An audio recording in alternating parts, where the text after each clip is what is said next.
سر کیسے دیکھتے ہیں کل کے جو جس طرح ایکٹ کے اندر بدلاؤ لایا گیا اور پھر اس کے بعد جو کنسرنز تھے اپوزیشن کی جانب سے،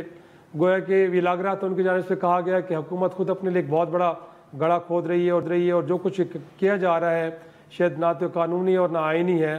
کیا لگتا ہے، اور جو مور امپورٹنٹلی جو بنیادی سوال تھا کہ اگر آرمی چیف کی مدت ملازمت میں اضافہ کیا بھی گیا تو اس کی کوئی وجوہات تو ہونی چاہیے، لیکن اس سوال کا کل حکومت کے کوئی بھی نمائندہ جواب نہیں دے پایا.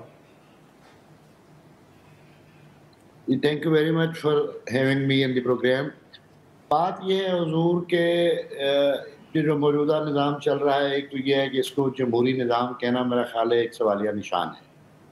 پروفیسر ڈاکٹر وسیم صاحب نے کہ پولیٹیکل کانفلکٹ ان پاکستان پہ وہ ایک بک لکھی ہے جس میں انہوں نے ایک بڑی خوبصورت ٹرم استعمال کی ہے. وہ کہتے ہیں کہ پاکستان کا جو موجودہ نظام ہے یہ اسٹیبلشمنٹیرین ڈیموکریسی. اسٹیبلشمنٹیرین ڈیموکریسی کا مطلب یہ ہے کہ اس کا سارا کانٹیکسٹ، اس کا سارا تناظر، اس کے سارے قواعد و ضوابط، یہ سارے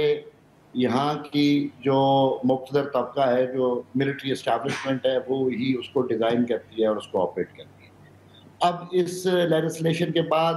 جو ہمارے کچھ دوستوں کی رائے میں پارلیمانی بالادستی کا یہ سوال تھا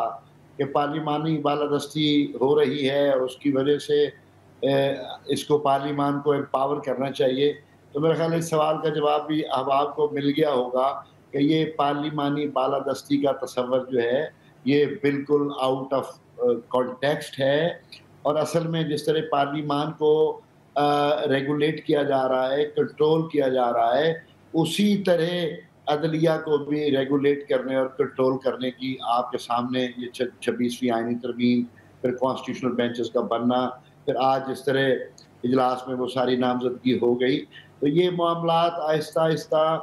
ایک میں سمجھتا ہوں، اگر میں محتاط انداز میں ایک جملہ استعمال کروں تو میں یہ کہہ سکتا ہوں کہ ری کالونائزیشن آف سوسائٹی کا عمل شروع ہو چکا ہے. ایک کمپریہنسو اور کمپلیٹ ری کالونائزیشن کا ایجنڈا ہے، اور لوگ جو یہ کہہ رہے ہیں کہ یہاں ایک ایجپشن ماڈل آف گورننس جو ہے اس کو انٹروڈیوس کروایا جا رہا ہے، تو میرا خیال ہے یہ بات بالکل واضح طور پر اس چیز کی طرف اشارے کرتی ہے. اور اس کو آپ دیکھ سکتے ہیں کہ یہ پارلیمان جو ہے اس نے تو اب مدت بھی بڑھا دی ہے آرمی چیف کی اور ایئر فورس کی اور نیوی چیف کی بھی، تو 5 سال کے لیے، پھر یہ 5 سال کے بعد ری اپوائنٹ ہو سکتے ہیں، پھر ان کی ایکسٹینشن بھی ہو سکتی ہے. اور جو عمر کا تصور ہے وہ بھی جنرل جو ایگزسٹنگ آرمی چیف ہوگا اس پہ وہ ریگولیشن اور رولز بھی جو آرمی جنرلز پہ اپلائی ہوتے ہیں with regard to the limitation of age اور ٹینیور آف سروس، وہ بھی اپلائی نہیں ہوں گے. اس کے نتائج جو آہستہ آہستہ نکلیں گے وہ آپ کے بھی سامنے آئیں گے، ہمارے بھی سامنے آئیں گے. اور میرا خیال ہے اب اس کے بعد جو جمہوریت کا تصور ہے اور جمہوری نظام کی جو بقا اور استحکام کا سوال ہے وہ قطعی طور پہ غیر متعلق ہو چکا ہے. اور یہ پارلیمانی بالادستی کا جو ایک خواب دکھایا جا رہا تھا وہ بھی اب اپنے منطقی انجام کو پہنچ چکا ہے. اور مختصراً میں یہ کہوں گا، میں ایک فکرے سے اپنی بات کو کنکلوڈ کروں گا کہ یہ ایک مکمل اسٹیبلشمنٹیرین ڈیموکریسی ہے جس میں آئین اور قانون کی بقا اور اس کے وجود کا میرا خیال سوال ہی بے معنی ہو کے رہ گیا. اور یہ تاریخی اور میں یہی نقطہ جو آپ نے اٹھایا یہ ذرا یقیناً آپ نے جو آپ کے کنسرنز ہیں شاید اپنی جگہ پہ وہ درست ہوں گے، لیکن جو بات جدون صاحب، رانا ثناء اللہ صاحب نے کل مختلف ٹی وی پروگرامز پہ کی، انہوں نے کہا کہ جس سے پہلے تو آرمی چیف 11 برس بھی رہتے رہے اور 6 برس تو کہہ رہے پریکٹس ہو گئی تھی ایک طرح سے، تو ہم نے تو 1 سال کم کر دیا ہے. تو ہم نے اگر یہ مبارک ہو اس بات پہ کہ 1 سال کم ہو گیا ہے، لیکن دیکھیں یہ سوال کرنا کہ یہاں تو ملٹری جنرل 11 سال رہے ہیں اور 9 سال رہے ہیں، اور یار یہ اب تصور جو ہے اس تصور کی بنیاد پہ اس موجودہ ترمیم کو جسٹیفائی کیا جا سکتا ہے. صحیح پوائنٹ ہے. جدون صاحب آپ کا اس پہ کیا پوائنٹ آف ویو ہے؟ آپ کیا کہتے ہیں کہ واقعی ایک راستہ امریت کا کھولا گیا ہے یا نہیں؟ وہ جو ایک ایڈونچر ہوا کرتا تھا کسی زمانے میں اور شاید خطرہ ہوتا تھا کہ جمہوریت کو پھر نہ لپیٹ دیا جائے، اس کے سامنے بند باندھ دیا گیا ہے. کیا کہیں گے آپ؟ بہت شکریہ. دیکھیں سب سے بڑی بات یہ ہے کہ اگر آپ پارلیمنٹری سیورنٹی کی بات کرتے ہیں تو آپ سب سے پہلے دیکھیں کہ ہماری پارلیمنٹ جو ہے وہ ساورن ہے. پارلیمنٹ کے کسی ایم این اے کو یہ نہیں پتا ہوتا کہ 1-2 منٹ پہلے ایون وزیروں کو نہیں پتا ہوتا کہ کون سا بل آنے والا ہے, کون سا لا بننے والا ہے, اس کے پیرامیٹر کیا ہیں, وہ لا کیوں بنایا جا رہا ہے, وہ پبلک انٹرسٹ میں ہے نہیں ہے, آئینی ترمیم آ رہی ہے, اس سے کیا خد و خال ہوں گے, کیا فائدے ہیں, کیا نقصان ہے. اور جن لوگوں نے لوگ جو اسٹیک ہولڈر ہے اس آئین کے اندر, عوام پبلک 25 کروڑ عوام پاکستان کی, جو اس آئین کا ایک کانٹریکٹ ہے, social contract between the state and the people of Pakistan, ان کو پتہ ہی نہیں ہے. تو یہ دیکھیں نا, سب سے پہلے تو آپ دیکھیں کہ اگر آپ کی پارلیمنٹ ساورن نہیں ہے, پارلیمنٹ جس طرح میرے بھائی نے ساقی صاحب نے کہا ہے, تو اگر اسٹیبلشمنٹ ڈریون ہے یا اینی ادر فورس ڈریون ہے, تو پھر آپ کس طرح ایک توقع کر سکتے ہیں کہ ایک جو ہے آپ ایک جمہوری ملک میں, اور ایک قانون سازی جو ہوتی ہے وہ بڑی جو ہے ڈسکشن ہوتی ہے, بڑی ہائی لیول کی انٹلیکٹ ڈیبیٹ ہو رہی ہے. تو یہ تو مجھے بالکل لگ رہا ہے کہ ہم ایک تو یہ 26ویں آئینی ترمیم سے ایک سپریم کورٹ کے اندر بہت بڑی آئینی دراڑ میں نے بہت مختلف چینلوں میں کافی دنوں سے کہہ رہا ہوں پیدا کر دی ہے, اور یہ دراڑ فل ہوتے تو پتہ نہیں 5 سال لگتے ہیں, 10 لگتے ہیں یا 15 لگتے ہیں. اب یہ جو چیزیں ہو رہی ہیں اس کو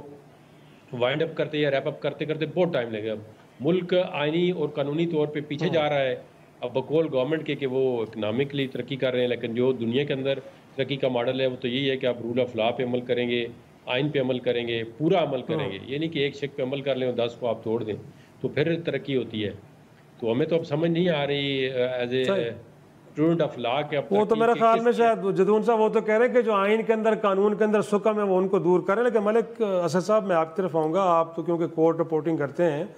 وکلاء برادری بھی سارے معاملے کو لے کے کچھ زیادہ کمفرٹیبل نہیں ہے. وہاں سے بھی جو ہمیں ڈسٹربنس ایک طرح سے سگنلز مل رہے ہیں, ان کے کنسرنز اس سارے معاملے پہ کیا ہے, ان کو کیا لگ رہا ہے کہ جو کچھ ہوا ہے غلط ہوا ہے تو کیوں ہوا ہے, وجوہات ان کے پاس بھی تو ہوں گے یقینی طور پہ. جی شرازی صاحب, اس میں عابد ساقی صاحب اور جہانگیر جدون صاحب دونوں معروف وکیل ہیں. لائرز کی بھی اس میں بہت زیادہ آپ دیکھیں تو ڈویژن ہے, اور وہ ڈویژن کی وجہ یہ ہے کہ پاکستان بار کونسل جو ہے, جو کہ لائرز کی جو ایپیکس ریگولیٹری باڈی ہوتی ہے, وہ فاروق اشنائک صاحب اس کے وائس چیئرمین ہیں, احسن بھون صاحب اور جو اعظم نذیر تارڑ صاحب, اب تو خیر, لیکن یہ لوگ جو ہیں یہ اس پہ پریویل کرتے ہیں, ان کی جو ہے ڈومینیٹ کرتے ہیں پاکستان بار کونسل کو. اور سپریم کورٹ بار ایسوسیشن اگر آپ دیکھیں تو اس میں بڑی امید تھی حامد خان صاحب کو بھی, اور وہ کہتے تھے کہ یہ ایک ریفرینڈم ہے, لیکن وہاں پہ بھی جو نتائج تھے وہ آپ نے دیکھا وہ برعکس آئے. اور اس کی جو وجہ یہ بھی ہو سکتی ہے کہ جو اعظم نذیر تارڑ صاحب ہیں, ایک تو یہ وزیر قانون ہیں, اور جو بھی وزیر قانون ہوتے ہیں وہ بار ایسوسیشنز جو ہیں پاکستان کی مختلف جگہوں پہ جاتے ہیں, وہاں پہ فنڈنگ وغیرہ ہوتی ہے, ان کا گرانٹس زیادہ ہوتا ہے. بار ایسوسیشن والے ہوتے ہیں, انہوں نے اپنے دیکھیں جو الیکٹڈ ممبرز ہوتے ہیں انہوں نے کچھ کام بھی کرنے ہوتے ہیں, تو اس وجہ سے جو لائرز کے اندر جو ہے وہ ڈویژن بھی ہے. لیکن جو ان کے کنسرنز ہیں کہ اب میں نے بھی جس طرح سے آج یہ جوڈیشل کمیشن آف پاکستان کہ, اور کل آپ نے پریکٹس اینڈ پروسیجر ایکٹ جو آیا ہے نیا, اس میں آپ نے دیکھا ہوگا, تو ایک لحاظ سے یہ جو آئینی بینچ بنا ہے, کہنے کو تو یہ بینچ ہے لیکن یہ ایک منی کورٹ ہے, اور جو اس کے پاس اختیارات ہیں وہ کافی بہت زیادہ ہیں. وہ آپ سمجھیں کہ جو آئینی بینچ کا سربراہ ہے اس کے پاس اختیارات جو ہیں وہ چیف جسٹس سے بھی زیادہ ہوں گے. انٹرسٹنگ. اور اگر کوئی دو مقدمات, ایک کوئی مقدمہ ہے اس میں کوئی وکیل سوال کرتا ہے جی یہ تو آئینی نکتہ ہے, یہ تو کانسٹیٹیوشن کورٹ میں جانا چاہیے, چیف جسٹس سن رہے ہیں, تو پھر چیف جسٹس فیصلہ نہیں کریں گے, وہ آئینی بینچ کے سربراہ کو بھجوائیں گے, جی آپ دیکھیں کیا یہ آئینی ہے. اچھا, یہ اتھارٹی ان کے پاس ہے, ہاں آئینی معاملہ ہے یا نہیں معاملہ, تو پھر وہ آئینی بینچ اگر کلیئر کر دے گا کہ نہیں جی یہ آپ سن سکتے ہیں تو پھر وہ سنیں گے, ادروائز وہ پٹیشن ادھر چلی جائے گی. انٹرسٹنگ. گویا کہ مطلب ہے کہ سپریم کورٹ بھی لگتا ہے کہ کانسٹیٹیوشنل بینچ کے تھرو آپریٹ کرے گی. وہ بھی اب دیکھیے سپریم کورٹ یا جو ہائی کورٹس میں بھی ابھی جو آج جوڈیشل کمیشن کا جو اجلاس ہوا تو اس میں ایک تو سپریم کورٹ میں تو بینچ بن گیا, لیکن ایک تجویز جو وہاں پر یہ بھی آئی کہ سندھ میں جو کہ ریزولوشن پاس ہو چکی ہے تو اس کا بھی جوڈیشل کمیشن کا اجلاس آپ بنائیں تاکہ وہاں پہ کانسٹیٹیوشن بینچ بن جائے. تو اب وہ کانسٹیٹیوشن کے جو پٹیشنز ہیں وہاں پہ یہاں پہ بھی جو مختلف ہائی کورٹس ہیں, لاہور ہائی کورٹ ہے, اسلام آباد ہائی کورٹ ہے, انہوں نے ابھی سے ورکنگ شروع کر دی ہے کہ کانسٹیٹیوشن معاملات جو ہیں وہ خاص مخصوص بینچز سنیں گے. لیکن اس میں جو زیادہ بڑی بات وہ جو ہے وہ یہ ہے کہ جو باقی ججز ہیں ہائی کورٹ کے ہوں یا سپریم کورٹ کے ہوں وہ اب سنیں گے یہ کیسز, اپیلیں سنیں گے, کوئی مرڈر ریفرنس ہے, کوئی سول سوٹس ہیں, کوئی یہ جو لینڈ ڈسپیوٹس وغیرہ ہیں وہ یہ سنیں گے. یہ والے معاملات جو ہیں جو وہ تو خیر بالکل اب وہ نہیں سنیں گے. اور جوڈیشل کمیشن آف پاکستان میں جو ہے وہ آج جو میٹنگ میں اس میں جسٹس منصور شاہ صاحب جو ہیں انہوں نے تجویز یہ دی تھی کہ آپ اس طرح کریں کہ آئینی کانسٹیٹیوشن بینچ اس طرح سے کر دیں کہ چیف جسٹس جو ہیں وہ اس کے ہیڈ ہوں اور باقی سارے اس کے ممبر سارے ججز اس کے ممبر ہوں.